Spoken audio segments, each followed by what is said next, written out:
নমস্কার স্যার। নমস্কার স্যার। আপনার নাম কি? আমার নাম আকাশ গিরি। আপনি কোথা থেকে বিলং করেন? আমি এবার উত্তর ভানিপুর কল্যাণী নদিয়া থেকে বিলং করি। সন্ত রামপালজি মহারাজের কাছ থেকে নাম দীক্ষা আপনি কবে নিয়েছেন? সন্ত রামপালজি মহারাজ থেকে নাম দীক্ষা আমি 2022-এ নিয়েছি। সন্তজির কাছ থেকে নাম দীক্ষা নেওয়ার আগে আপনি কি কোনো ভক্তি সাধনা করতেন? সন্ত রামপালজি মহারাজ নাম দীক্ষার আগে আমি শ্রীকৃষ্ণজি ভক্তি সাধনা করতাম, আর লোকবেদের মানে সরস্বতী পূজা, দেবী দুর্গা কমিটি হলেও যুক্ত ছিলাম, ঠিক আছে।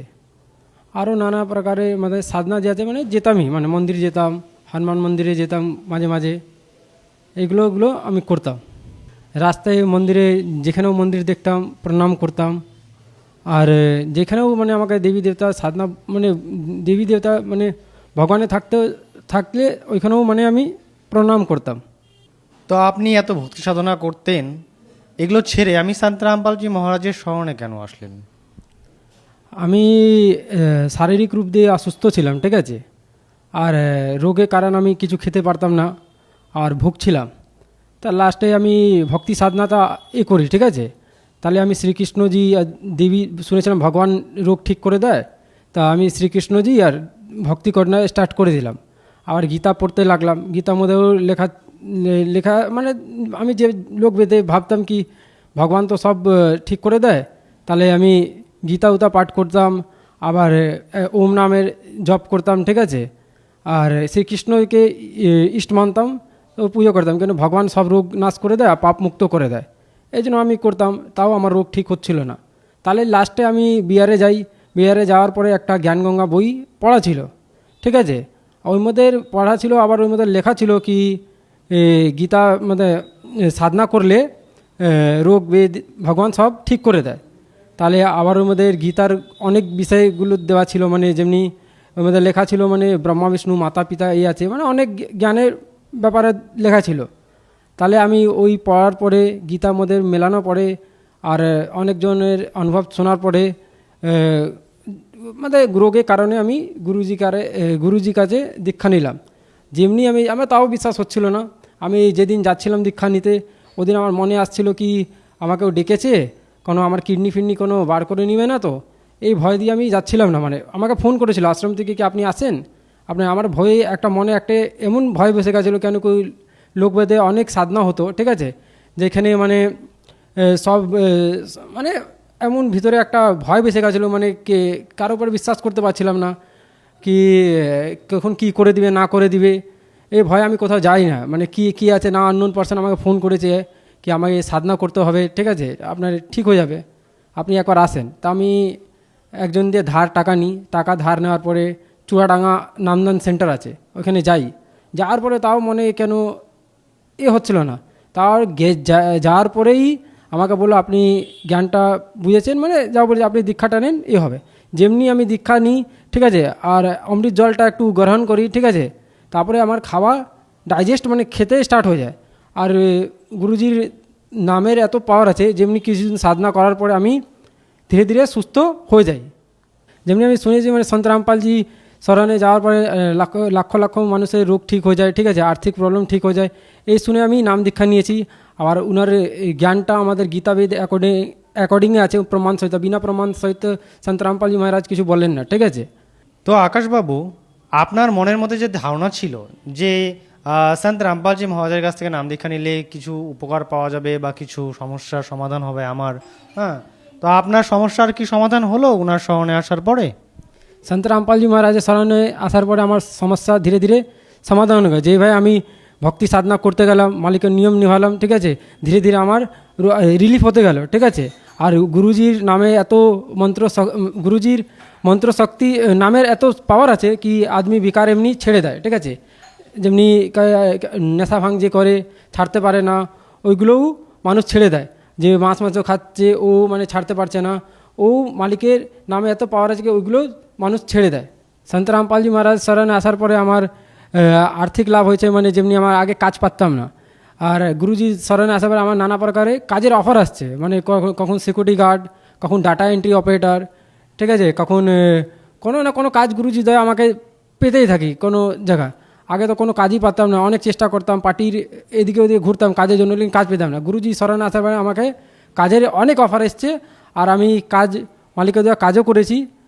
সন্ত রামপালজি শরণে আসার পরে আমি আর একটি লাভ পেয়েছি, যেটা আধ্যাত্মিক লাভ। কেন কি গুরুজি বলেছে, মানব জনম দুর্লভ হয়ে মিলে না বারম্বার, জেসে তরবার পত্তা সে টুটনে লাগতা বহুরদার। ঠিক আছে, তা মানব জীবন বারবার পাওয়া যায় না, এই মুক্তি প্রাপ্ত করার জন্য দেওয়া হয়েছে। আর গুরুজি শরণে আসার পরে আমাকে আধ্যাত্মিক লাভ হয়েছে। আর একটি লাভ হলো কি, আমার সন্ত রামপালজি মহারাজের শরণে আসার আগে আমি অনেক নেশা ভাঙ করতাম, মদ খেতাম, গাঁজা খেয়ে নিতাম, আর জুয়া খেলতাম, আর যেকে থেকে মেরে দিতাম, আর লাফাবাজি করতাম, কোনো মানে কাজ মানে ঠিকভাবে কোনো কিছু করতাম না। আমার সমাজে অনেক নিন্দা পাত্র হয়ে গেছিলাম। গুরুজি শরণে আসার পরে আজকের রেটে আমাকে গুরুজি দয়া সবাই আমাকে ভালো বলে কি, এই ছেলেটা তো আগে অনেক নেশা ভাঙ করতো, গুন্ডামি এসব করতো, চেংড়ামি করতো, আজ ইনার শরণে আসার টোটালি চেঞ্জ হয়ে গেছে। এটা কী ব্যাপার, মানে আমি বুঝতে পারছি না। আমাদের ফ্যামিলিতেও আমাকে দেখে আচম্ব হয়ে গেছে যে এত নেশা ভাঙ করতো, যেকে থেকে মানে উল্টো ভাবা করতো, পুরো টোটালি চেঞ্জ হয়ে গেছে। মানুষ আমাকে দেখে মানে বলছে এটা কী ভাই হতে পারে, এটা মিরাকল। তা আমি বলছি আমার অকাত নেই, আমাদের গুরুজি দয়া আছে, উনি আমার দয়া করেছেন, আমাকে এইভাবে মানে ঠিক করে দিয়েছেন। আর একটি লাভ হলো আমার, যখন আমি নাম দীক্ষা নিই, ঠিক আছে, তাহলে আমার ভূত প্রেতে বাধা ছিল। যখন আমি শ্রীকৃষ্ণজি মানে মন্ত্র মানে জাপ করতাম, আমাকে পিছনে মানে কোনো মনে হতো কি কেউ আমার গলা দাবাচ্ছে, কেউ আমাকে মারছে, মানে কাকগুলো আছে যেমনি আছে না। একদিন আমি রাস্তাতে ডাক্তারের কাছে যাচ্ছি, মানে ওষুধ নিচে, এতগুলো কাক আমার পিছনে পড়ে গেছে, মানে যেভাবে লাগছে আমার কেউ মারছে, মানে ভূত প্রেতে বাধা অনেক আমার ছিল। ঠিক আছে, আর এই নিয়ে আমার মানসিক স্থিতি ঠিক ছিল না। আমি যখন তখন বুঝতে পারছিলাম কী করছি না করছি, কখন কিছু করে দিতাম। ঠিক আছে, আর আমারও বুঝতে পারতাম না এটা কী করতাম। এই গুরুজি শরণে আসার পরে এটাও একটা লাভ হয়েছে আমার। গুরুজি দয়া ভূত প্রেতে বাধা এখন সমাপ্ত হয়ে গেছে।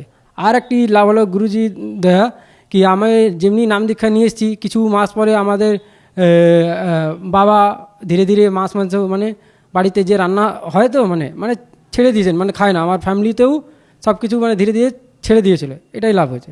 তো আকাশবাবু, সন্ত রামপালজি মহারাজের কাছ থেকে নাম দীক্ষা নেওয়ার পর আপনার এবং আপনার পরিবারের অনেকই সুবিধা হয়েছে এবং অনেক উপকার পেয়েছেন, অনেক লাভও পেয়েছেন।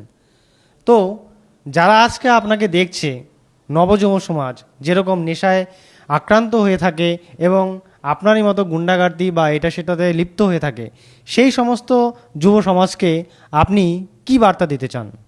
আগার আপনি নেশা ভাঙ ছাড়তে পারছেন না, তা আপনি সন্ত রামপালজি জ্ঞানটাকে বুঝুন। ঠিক আছে, বোঝার পরে নাম দীক্ষা নেন। গুরুজির নামে এত পাওয়ার আছে, কেউ নেশা ভাঙ ছাড়তে পারছে না, বলছে আমি ছাড়তে চাই লেকিন ছাড়তে পারছি না।